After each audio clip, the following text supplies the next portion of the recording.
Fala galera, tudo bem? Professor Alexandre, professor de História.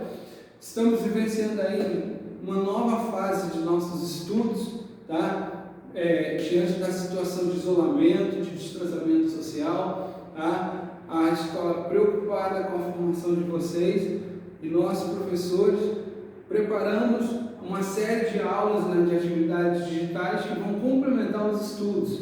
E hoje eu trouxe para vocês um tema, tá? Dentro do nosso conteúdo, que é imperialismo, que ocorreu no século XIX e que vai ser um pontapé inicial para as questões sociopolíticas que vão acontecer durante o século XX e século XXI. Por que ele é interessante?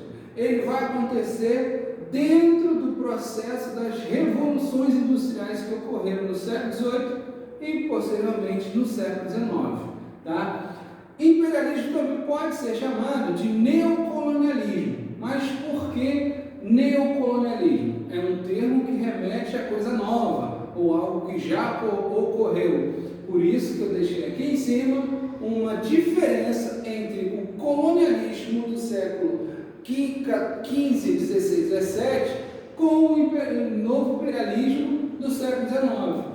No século XV a XVII, nós tivemos como principais potências Portugal e Espanha, que estavam envolvidas no sistema chamado mercantilismo. Lembrando que vocês, uma das questões que existia naquela época era o famoso Pacto Colonial. E o grande alvo dessas potências era o continente americano.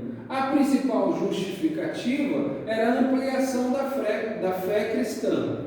Tá? Em contrapartida, esse neocolonialismo vai ocorrer, como já falei para vocês no início dessa aula, dentro do contexto das revoluções industriais, principalmente da segunda, tá? No qual já estamos vivenciando o capitalismo. Ocorre no século XIX, numa questão em que já não vou mais explorar como ocorreu na colonização passada, mas agora, além de exploração, eu vou povoar. Beleza? Os alvos principais foram África e Ásia, até porque o continente americano, a essa altura do campeonato, já estava todos os países independentes. Tá? A principal justificativa que nós vamos estudar ainda hoje é a missão civilizadora. Pois bem, sabendo a diferença dos conteúdos e desses contextos, vamos saber o que motivou esses países, essas nações, no século XIX, a dominar vastos continentes, duas grandes áreas, tá? Territoriais, que é o continente africano e o continente asiático. Beleza? Vamos lá. Primeiro nós temos que entender a conjuntura europeia do século XIX. Tivemos uma série de fatores que desencadearam o imperialismo. E uma delas foi a segunda Revolução Industrial. Tá? Lembrando que a primeira ocorreu no final do século XVII com os ingleses, e a partir dessa segunda Revolução Industrial, que vai ocorrer a partir dos anos, meados de 1830, 1850, a Inglaterra já não está mais sozinha. Com ela já vai estar a França, tá? Que são potências, são nações que há muito tempo já existiam no contexto histórico. A Alemanha e a Itália, que são nações que se formaram no século XIX, tá? Então eram consideradas na época nações recentes.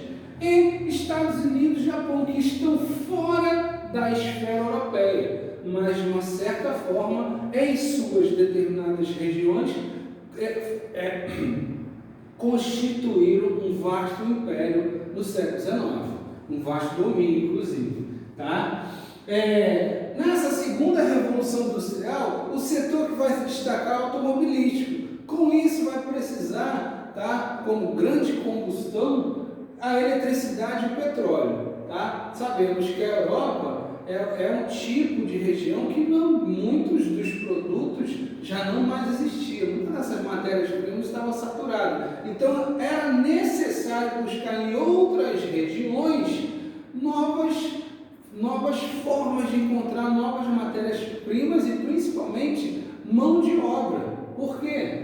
Porque nesse momento, tá, nós temos aí movimentos sociais operários que lutavam por trabalho, por desemprego, enfim, gente tinha bastante, mas faltava o quê?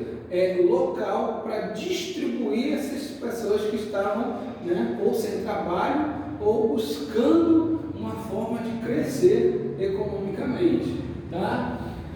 A essa altura do campeonato, na segunda revolução industrial, nós temos uma nova mentalidade no capitalismo, tá? No qual vai ser determinante o capitalismo bancário e financeiro, que vai criar ao longo do tempo monopólios, tá? Aí a gente vai remeter a truques, a cartéis, enfim. Essas questões de monopólio vai fomentar, tá, o nacionalismo e uma saturação do mercado europeu, tá, em busca de novas áreas de influência. E isso é um dos objetivos que vão ser centrais nesse momento do imperialismo, beleza? E para finalizar o contexto, a Belle Époque, que em francês, tá, a palavra de origem francesa significa bela época, um momento de transformações, tá? Não só tecnológicas, desenvolvimento urbano e também desenvolvimento cultural, tá? Os europeus começam a colocar novas ideias, novas tecnologias, surgem matérias-primas que vão ser fundamental para o desenvolvimento do imperialismo, beleza? Toda essa conjuntura vai ter como principal consequência o imperialismo, ok? Quais são os principais conceitos e principais motivos para ocorrer o imperialismo? Busca pelas potências industriais europeias por mercados consumidor e matéria-prima na Ásia e na África. Primeiro ponto. Segundo, predominância do capitalismo industrial. Era necessário que uma potência fosse superior que a outra, beleza? Para isso, se você tivesse mais áreas de influências ou um maior número de colônias, você teria mais capital, mais mercados consumidores. Deu para entender? Então, vamos lá. Exploração de mão de obra barata e novas áreas de investimento industrial, ou seja, áreas de influência, tá? E aí que a gente chega nas formas de dominação, tá? As áreas de influência eram locais onde o imperialismo, né, as nações industriais não dominavam, mas influenciavam de forma econômica, tá? Ajudando aqui, ajudando ali alguns países. Isso aconteceu principalmente na América. Os Estados Unidos dominou de forma econômica, tá, os países todos na América Latina. Primeiro ponto. Segundo, protetorado. O que significa? É uma região em que há um domínio político, tá, de elites que são alinhadas a uma potência europeia. Isso ocorreu num certo momento na Índia, onde todos aqueles califados, aqueles clãs, tá, alguns grupos, estavam sob influência da política britânica até o momento que foram dominados. Tá? E as colônias, que são locais, regiões que tinham total domínio das metrópoles europeias. Essas formas de dominações eram feitas de forma violenta, né, através de conflitos armados entre europeus e a maioria dos nativos e tribos, principalmente na África, e de forma não violenta, como ocorreu na Ásia. Beleza? Então vamos lá. Aí eu coloquei para vocês as justificativas que vão determinar o imperialismo. E foram duas. Tá? A primeira cai sempre em prova, concursos, está sempre aparecendo em livros didáticos. Falou de imperialismo, estamos falando de darwinismo social. O que foi isso? Baseado na teoria do evolucionismo. Significa que baseado na teoria da evolução de Charles Darwin, onde as espécies mais fortes se desenvolvem e sobrevivem, né? Os europeus tomaram essa mentalidade como seres evoluídos, como seres civilizados e que tinham essa missão de civilizar outros povos, né, outras regiões. Aí a gente chega na segunda justificativa, que é a missão civilizatória, no qual havia uma frase muito dita na época, que era o fardo do homem branco. Tá? A missão do europeu de civilizar outros povos que eram considerados primitivos, no caso dos africanos, e povos bárbaros, que era o caso dos asiáticos.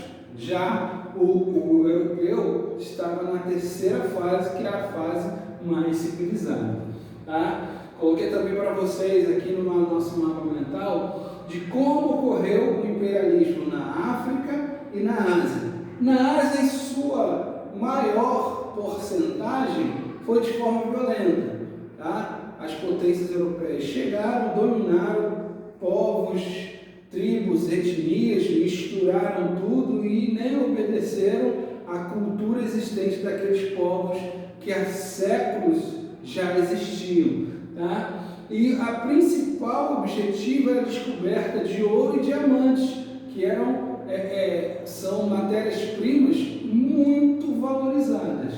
Tá? E que, inclusive, eu posso até dar uma dica de filme muito bacana que está passando, inclusive, recentemente na TNT, que é Diamante do Sangue. Vai falar nesse contexto aqui, ok? Tá? Em 1885, ocorre a Conferência de Berlim, que vai, de fato, dar a condição de domínio dos países europeus no continente. De que forma? Redefinindo as fronteiras africanas, de acordo com as vontades dos europeus, e criando conflitos étnicos. Tá? Algumas tribos, seja de miga, ou seja, tribos do mesmo grupo, num determinado momento estavam divididos em diversos países ou tribos inimigas no mesmo país. Entendeu? Então foi uma confusão que ao longo do tempo, tá, essas diferenças étnicas e principalmente religiosas existem nos dias de hoje. Tá? Uma das revoltas que vai acontecer na África é a revolta dos Boeres, que vai definir e consolidar o domínio inglês na África do Sul. Tá? Imperialismo na Ásia. Na China e na Índia, nós vamos ver total domínio dos ingleses. Tá? Na China, então, nós vamos ter o auxílio não só de outras potências da época, Rússia, França, Japão, nações que vão se unir com os ingleses para dominar e dividir e ter total controle nos portos daquele país. Esse domínio vai se consolidar após as duas revoltas da Guerra do Ópio, que vai acontecer entre Inglaterra, tá? Entre as potências industriais contra os chineses. Ok? O Japão é um caso à parte, porque ele não vai ser dominado, mas ele vai ser o dominador. Tá? Com o fim da era feudal, aí eu dou uma dica de um outro filme muito bacana, Tom Cruise, tá? Não me recordo, vou no link, vou botar o nome do filme, tá? O Último Samurai, bem lembrado. O Último Samurai vai falar sobre essa transição do feudalismo no Japão, tá? Aquela era dos samurais, para o capitalismo. Tá? Então isso vai caracterizar o que nós vamos chamar no Japão de era Meiji. Tá? É a transição do feudalismo para a modernização do capitalismo naquele país. Tá? Isso vai ser determinante para quê? Porque ao fim da era feudal eles vão se lançar ao continente asiático, dominando várias regiões, inclusive vencendo um conflito direto contra o Império Russo. Tá? Para quem estudou a Revolução Russa sabe muito bem que 1905 foi um dos principais fatores para desencadear a revolução naquele país. Tá? E quando eles derrotam passam, a partir daquele momento, a tornar-se a maior potência imperialista do Oriente. Tá? Hoje, o Japão, para você ter ideia, é um dos países mais desenvolvidos, tá? E responsáveis pela terceira revolução industrial, tá? Do século XXI. Tá? E fechando as potências imperialistas, os Estados Unidos. É claro que o tio Sam ia ficar fora desse contexto. Tá? O imperialismo norte-americano se deu através do intervencionismo nos conflitos americanos aqui no nosso continente do século XIX. Tá? Então ele esteve presente, tá, nos principais processos de dependência, né, e lutas contra a Espanha. Beleza? Tá? E uma das políticas que ele vai adotar na época é a política do Big Stick, ou também conhecida como a política do grande porrete. Tá? O que é isso? A forte presença militar na região caribenha, tá? Naquele período, ou seja, nós vamos citar aí a influência dos Estados Unidos em Cuba, tá? Em Porto Rico, no Panamá, e em várias regiões ali em que era necessário controle do mercado norte-americano por estar próximo ao seu território. Consequências do imperialismo, tá? Não só naquele momento, mas ao longo do século, inclusive essas consequências estão presentes nos dias atuais, tá? Vamos lá, disputas imperialistas, tá? Essas disputas se tornaram tão fortes que desencadeou a Primeira Guerra Mundial. Subdesenvolvimento e dependência das colônias, tá? E conflitos étnicos e religiosos, principalmente após a saída desses países num outro contexto que nós vamos estudar, mas isso é mais para frente, beleza? Vou deixar para vocês o link desse mapa mental, tá? E outros vídeos que vai complementar os estudos de vocês, para que vocês possam entender um pouco mais sobre esse processo, que vai ser um ponto inicial, tá? Porque nós vamos ter a Primeira e a Segunda e a Guerra Fria, que está dentro, tá, desse contexto chamado imperialismo, beleza? Forte abraço para vocês, um beijo, estamos morrendo de saudade, a gente se vê, beleza? Tchau, tchau!